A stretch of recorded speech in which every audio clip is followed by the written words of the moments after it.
LAN so I can project this onto my network. And so it created this instance, and this instance is running at this address. And so then I connected to the Boss shell. I added myself a user account. And now what I'm going to do is I'm going to do a user mod -a g sudo Scott, putting Scott into the sudo group. So now that I have a user account, I want to SU over to the user account Scott to the sudo group. And so now that I have a user account, I want to SU over to the user account Scott to the sudo group.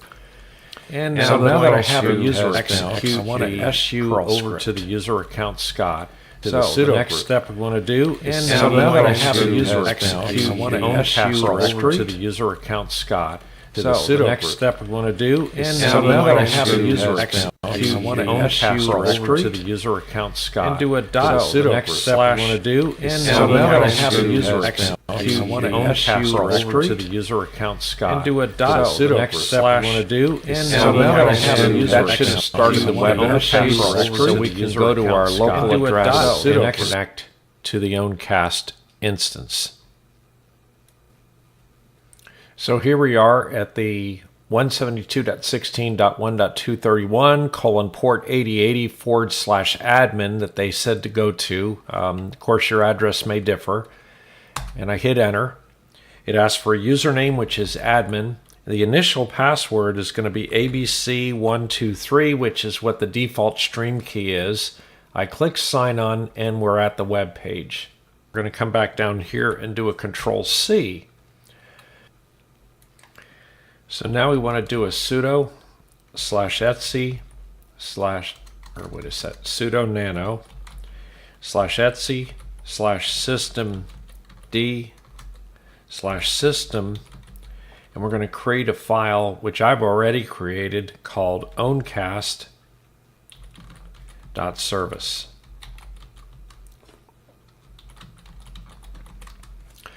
So owncast/service, I'll put these in the notes. You're going to want to change your working directory to wherever your working directory is. Mine is Scott. And we build this file. Once we do that, we can say sudo systemctl enable owncast.service, and then systemctl start owncast.service. And as a result of doing that, we can come back in here and see that the service is up and running. As one final test, we'll do a reboot.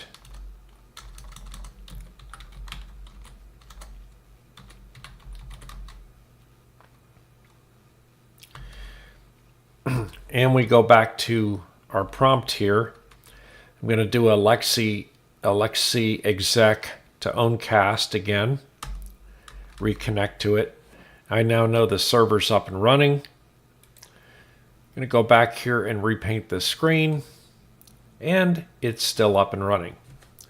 So that means that we have the service automatically starting when the Lexi container starts.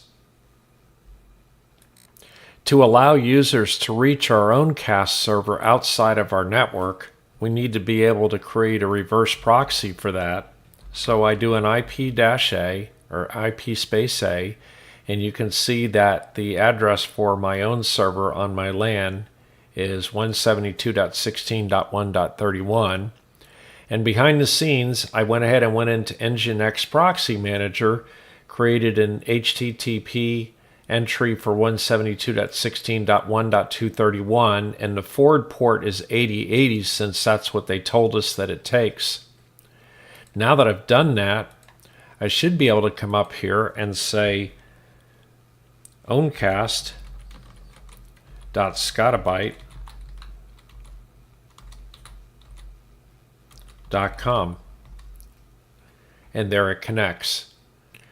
Now back at the admin panel, we're going to type in admin, and we're going to type in ABC123 admin ABC123, and we're reconnected to the admin panel for Owncast. So they give you a stream URL here, and they also give you a stream key, and the stream key is the stream key that we have set up, ABC123. So the first thing you're going to want to do is go over to configuration and go to server setup. In server setup, you're going to want to create a better stream key. So ABC123, what we're going to say is ABC123. We can name it anything we want, of course, but I'm just putting the same number in there. Under general, you can name it whatever you want to name it. So, for example, we can have this thing be called Scottabyte Owncast, or Scottabyte live stream. So you can name it whatever you want. And then your stream URL, in my case, is going to be https://owncast.scottabyte.com. So you can hit update on this, and you can hit, well, we should have hit update on the first one, https://owncast.scottabyte.com, and click update there. You can put anything you want in the welcome, anything you want in the logo, and there are lots of other settings. So in any case, let's go off and try to use this now. So in order to use this, all I really have to do is come up with some video sources. So in OBS here, I have put a couple of video sources of the cameras around the house. And then all I have to do is make sure my settings are correct. Under stream, again, we have the RTMP owncast.scottabyte.com/live. Down here in the stream key, it's ABC123. And I click OK, and then I can say Start Streaming. So if you open up a web browser, or your users open up a web browser, and they go to your address, owncast.scottabyte.com, they will be presented with a play button here, and they can start playing the stream. So if you open up a web browser, or your users open up a web browser, and they go to your address, owncast.scottabyte.com, they will be presented with a play button here, and they can start playing the stream. And the thing is that's going to be redundant because it's going to keep playing, and the reason it is because I kind of have a loop on myself, and so when you're doing it outside your network, you're not going to have that problem. So I've stopped the stream. If I come back in here and I go to owncast.scottabyte.com, you'll also see now the stream is offline down here. You'll see there's an option up here to change your name. It'll pick a name otherwise, so I can just say Scott. And then in the live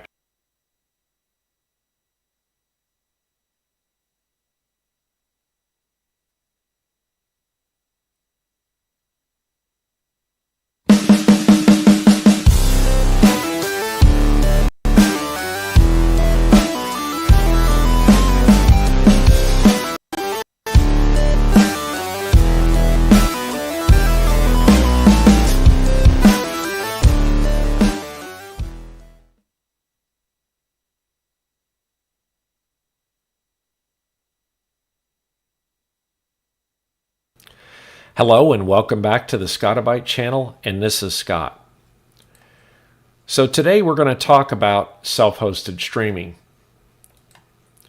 You can broadcast your own